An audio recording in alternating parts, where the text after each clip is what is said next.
Witam fanów Blendera. W dzisiejszym poradniku kontynuował będę zagadnienie związane z teksturowaniem zbroi rycerza. I właśnie dzisiaj na torsie zbroi rycerskiej chciałbym nanieść wzorek, który pomoże mi zbudować zbroję w rodzaju takiego pancerza łuskowego. Zainteresowanych tematem zapraszam do oglądania dalszej części filmu po krótkim intro.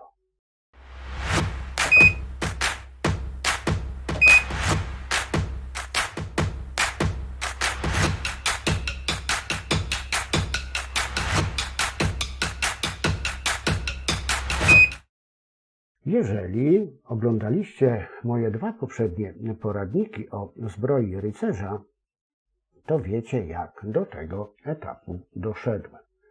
Jak widzicie, wszystkie elementy zbroi mam zmapowane względem układu UV. I teraz zaznaczony jest tors i tors prezentuje się na planie UV.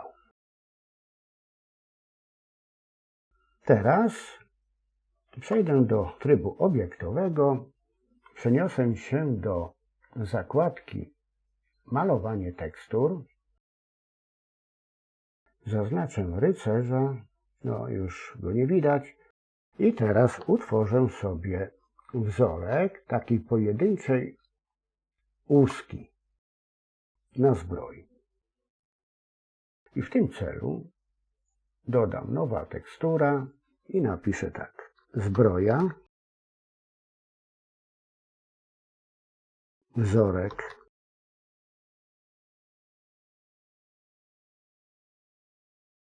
(64). 64 dlatego, że rozmiar tego wzorka będzie 64 piksele na 64 piksele. I tu jeszcze sobie wpiszę numer, no niech będzie 3. Teraz 64 na 64 piksele, kolor wypełnienia czarny, alfa, tryb 32-bitowy, OK. Mam taki element. Jestem, jak widzicie, w trybie malowania tekstur. Mam wybrane narzędzie pędzel. Pędzel pracuje w trybie Space. Taki ślad będzie pozostawiał. No i ustawiam pędzel tu w tym miejscu. Klikam i tworzę taki gradientowy ślad. Teraz zamienię kolor na odwrotny. Używam kształt końcówki pędzla, tutaj tego typu, a więc ten kształt podstawowy i nie będę go zmieniał. F. Zmieniam średnicę pędzla na dużo mniejszą. Wybieram ślad liniowy i teraz tu maluję linię.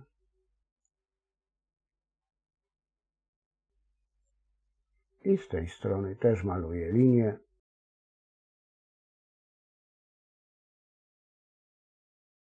Jeszcze jedną. Odcinam tutaj ten kolor, który jest.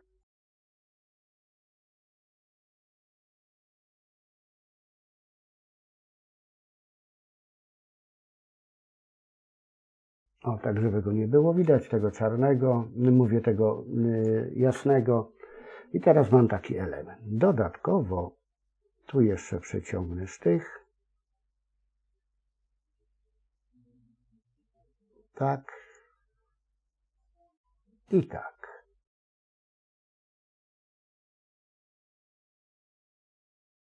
Zamienię sobie sposób na Space. I tu zrobię 2 kliknięcia albo 3 i wytnę sobie takie otwory.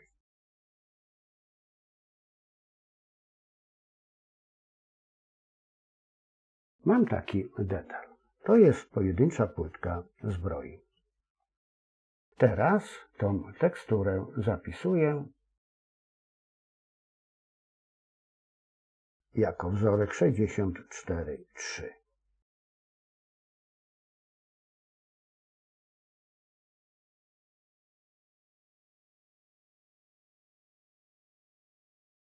Dobrze. Przechodzę do rycerza.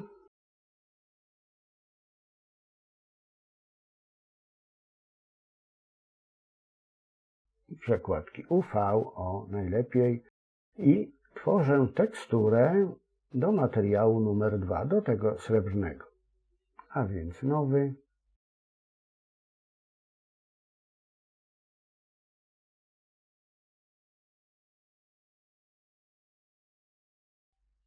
Alfa nie jest potrzebna. Rozdzielczość 4096 na 4096.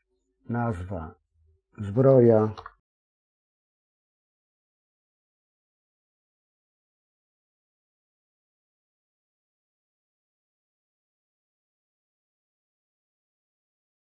Super.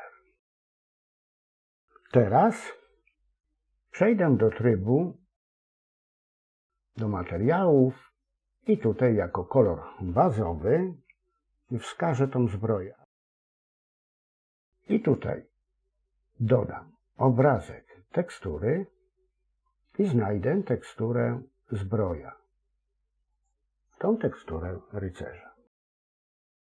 Przechodzę do trybu malowanie tekstur.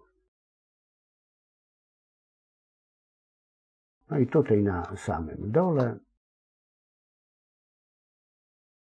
jest tors zbroi.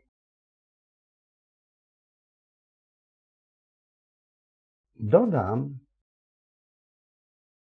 obrazek tekstury. Po prostu odszukam go na liście. Nie ma. Nowa.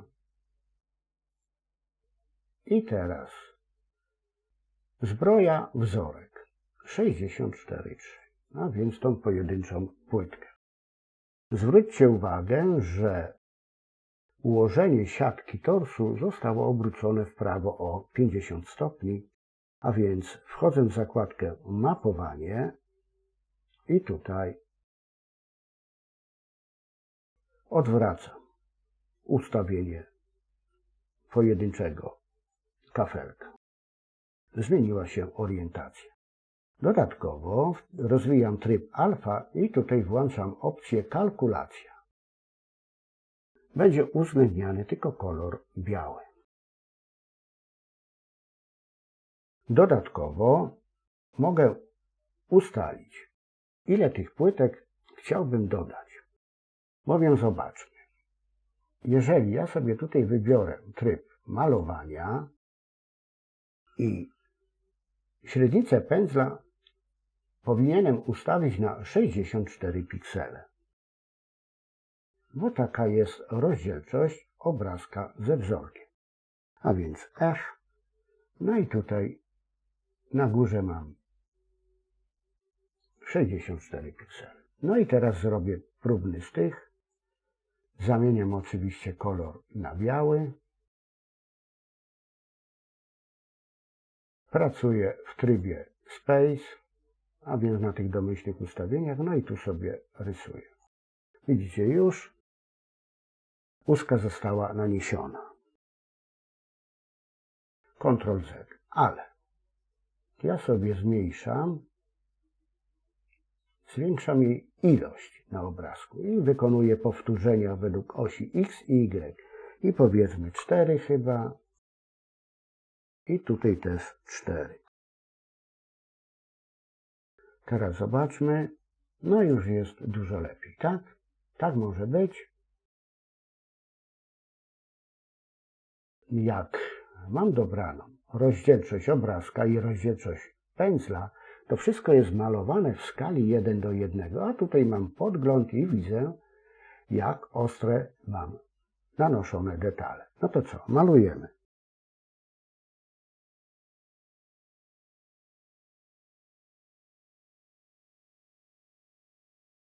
Warto sobie pędzel tak ustawić, taką średnicę i dobrać, żeby Wam pasowało do odstępów pomiędzy poszczególnymi grupami, żeby po prostu jedno się na drugie nie nakładało.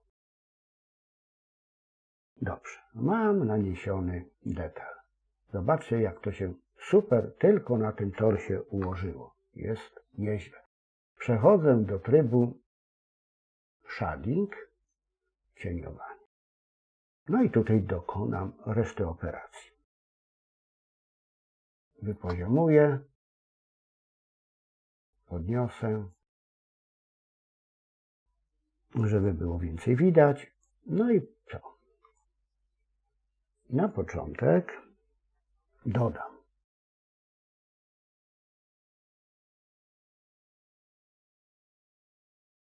tablicę wektor wypukłości, kolejna tablica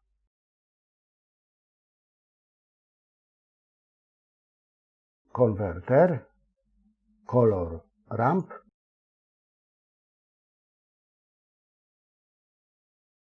no i tworzę połączenia.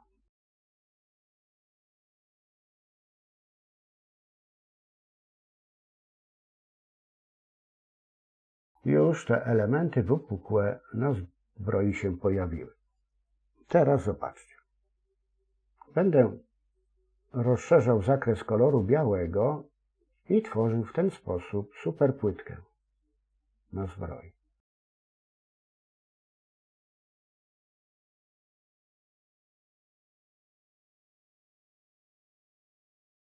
Mam coś w rodzaju zbroi łóżkowej. Co dodatkowo jeszcze mogę zrobić przy pomocy kolor ramp? Mogę rozszerzać kolor czarny i w ten sposób, widzicie, zawężam sobie elementy lub całkiem odwracam. A więc mam tutaj mnóstwo opcji. Ja jednak kolor czarny na 0 ustawię, a kolor biały rozciągnę, żeby te płytki wyglądały rzeczywiście jak płytki na zbroi. Tutaj wartość tego parametru mogę zmienić na przykład na 0,5. O, będzie to chyba bardziej plastycznie wyglądało.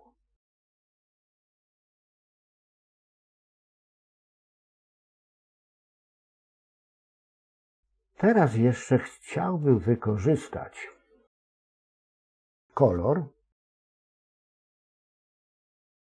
i kolor ramp, a więc Shift D, duplikuję kolor ramp, ustawiam się tu i podłączam pod zakres koloru.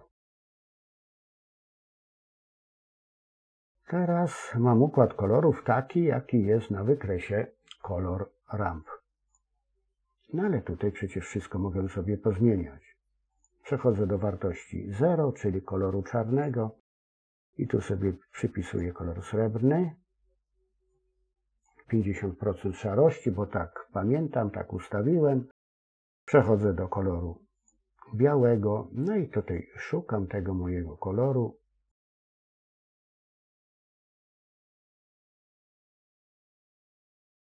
Dodatkowo mogę go rozjaśnić.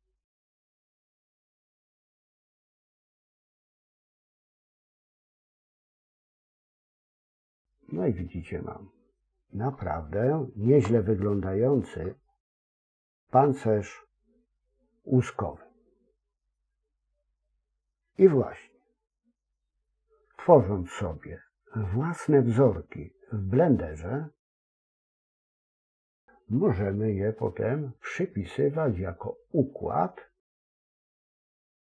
przestrzennej tekstury do wybranych elementów naszej odzieży, zbroi i w ten sposób jeszcze bardziej podkreślać jakość produkowanych modeli. Zobaczmy, jak całość wygląda w głównym oknie podglądu. Dziękuję za uwagę.